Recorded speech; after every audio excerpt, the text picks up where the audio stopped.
Dis-moi qui est venu avec la croix au Burkina Faso.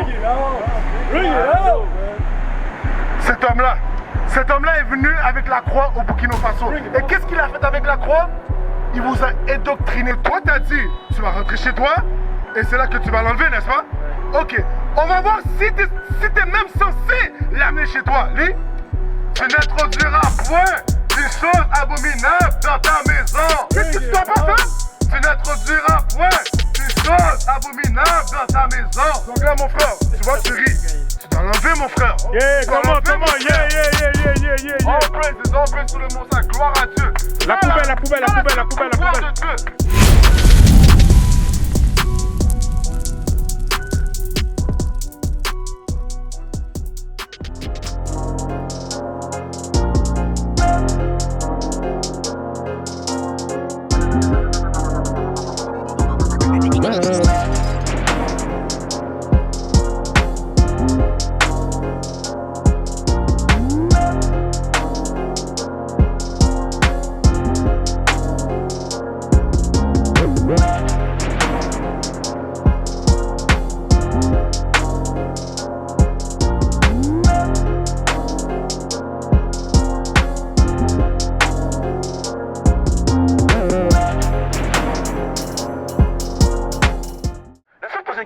Est-ce que tu connais les origines de cette croix? Juste curieux. Moi je connais une origine, mais apparemment c'est pas la même chose que vous. C'est quoi tu connais? C'est quoi tu sais? Moi c'est l'origine égyptienne. Ah, l'origine égyptienne. Ok. Parce que j'ai vu dans ta main droite, t'as un tatou de Horus. Ok, d'accord. Pas de problème. Historiquement parlant, la croix qui est sur ton cou, la Bible parle de ça. Écoute bien, ok? Habakkuk 2, verset 18. À quoi sert une image taillée? Les Écritures disent à quoi sert une image taillée. Donc à quoi sert la chaîne qui est dans ton cou en ce moment, qui est une image taillée? Continue. Pour que l'ouvrier la taille. À quoi sert une image en faute et qui enseigne le mensonge? Qu'est-ce que l'image taillée qui est dans ton cou représente? Qui enseigne le mensonge. Pour que l'ouvrier qui l'a faite place en elle sa confiance. Tandis qu'il fabrique des idoles muettes. Donc, la croix qui est sur ton cou, il y a une idéologie de mensonge là-dessus. L'idéologie de mensonge là-dessus, c'est le fait que Christ est mort sur la croix et par conséquent, chacun d'entre nous, on doit la porter pour symboliser Christ. Tu vois ce que je veux dire? Mais maintenant, laisse-moi te poser une question.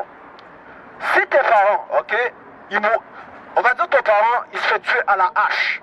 Est-ce que tu mettrais une chaîne de hache dans ton cou? Jamais.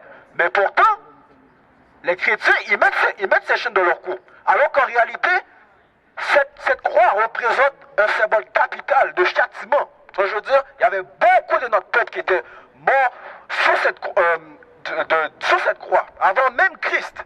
Donc je veux dire, ça fait même pas référence à Christ. Il y a du monde qui sont morts sur cette croix-là, avec ce symbole de croix-là, même avant et même après Christ. Tu vois ce que je veux dire?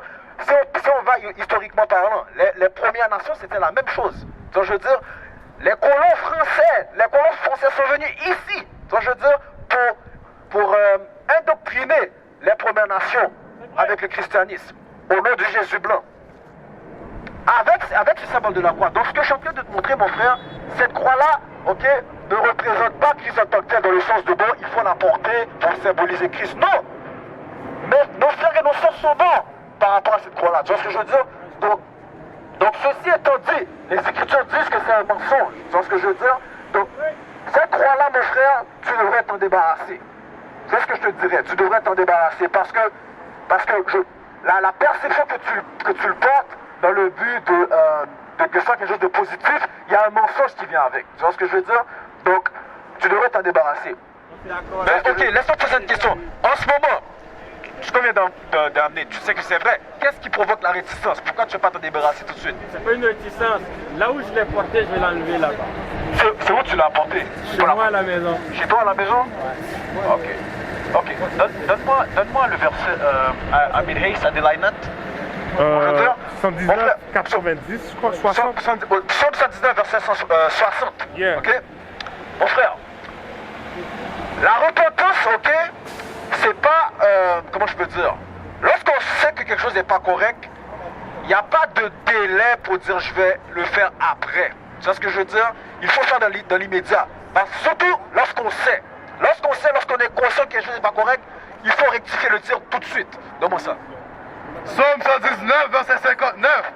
Je réfléchis à mes voies. Je réfléchis à tes voix. Présentement, il y a tu es confronté avec, ok, est-ce que je dois l'enlever ou est-ce que je ne dois pas l'enlever? Tu penses à tes voix. Tu vois ce que je veux dire? Une dissonance cognitive. Est-ce que je le fais, est-ce que je ne le fais pas? Continue.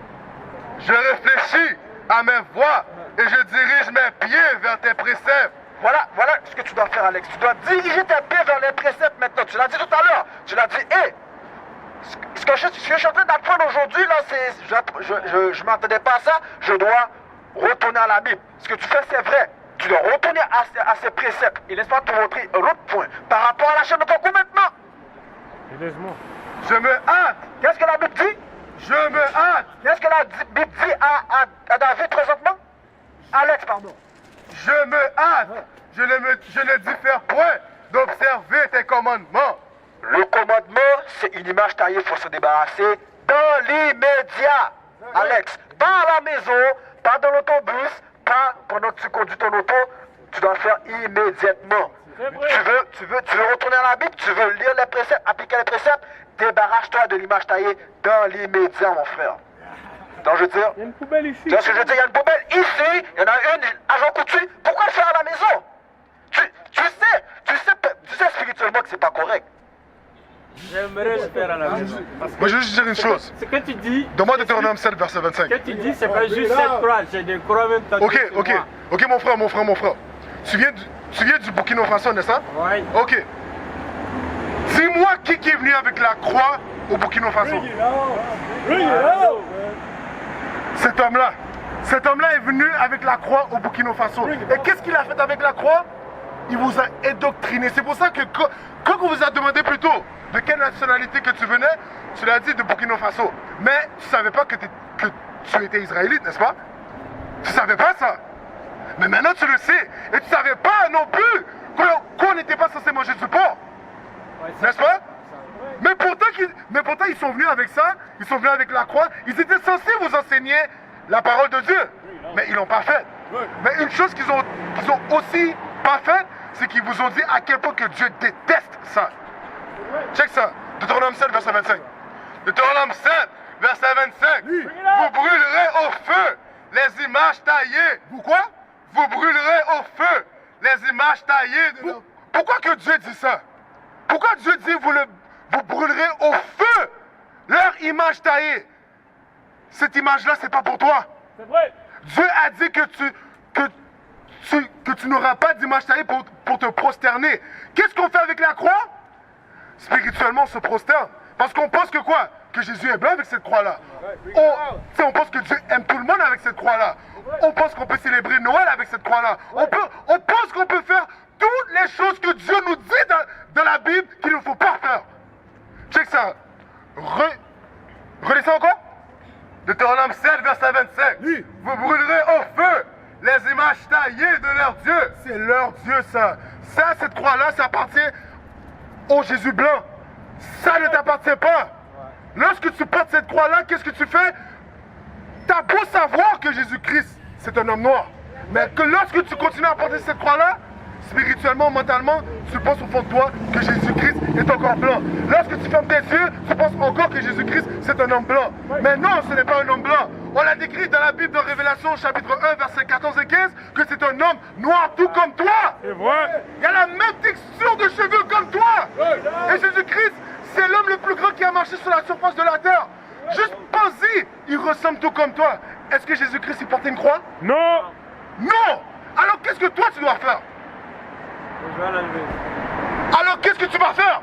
Je vais l'enlever, je vous dis, je vais l'enlever. C'est ça l'image, je vais l'enlever. Ok, continue à lire. Vous brûlerez au feu les images taillées de leur Dieu. Tu ne convoiteras point et tu ne prendras point pour toi l'argent et l'or qui sont sur elles, de peur que ces choses ne te deviennent un piège, car elles sont en abomination à l'Éternel ton Dieu. Alors, on va voir. Parce que toi, t'as dit, tu vas rentrer chez toi, et c'est là que tu vas l'enlever, n'est-ce pas? Ok.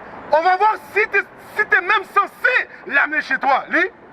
Tu n'introduiras point une chose abominable dans ta maison. Qu'est-ce que tu dois pas faire? Tu n'introduiras point une chose abominable dans ta maison. Donc là, mon frère, tu vois, tu ris.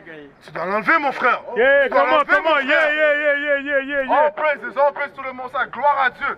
La Ça, poubelle, là, la poubelle, la ça, là, poubelle, c'est la le poubelle, la pouvoir poubelle. de Dieu. La chaîne, tu peux le garder, mais la croix, tu dois l'enlever. Ouais, la croix, la croix. Jette la croix dans la poubelle. Mets-la la poubelle, mets la poubelle. Mets ça dans la poubelle, mon frère. Pendant que tu fais ça, on va relire la parole pour tout le monde.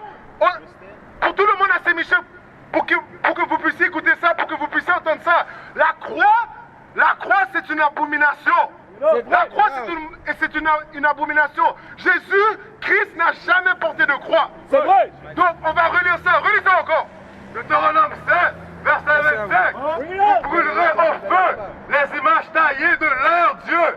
Tu ne convoiteras point et tu ne prendras point pour toi l'argent et l'or qui sont sur elles, de peur que ces choses ne te deviennent un piège, car elles sont en abomination à l'Éternel ton Dieu. C'est une abomination envers Dieu. La croix, qu'on pense que c'est une bonne chose à garder, c'est une bonne chose à mettre sur nous, c'est une abomination envers Dieu.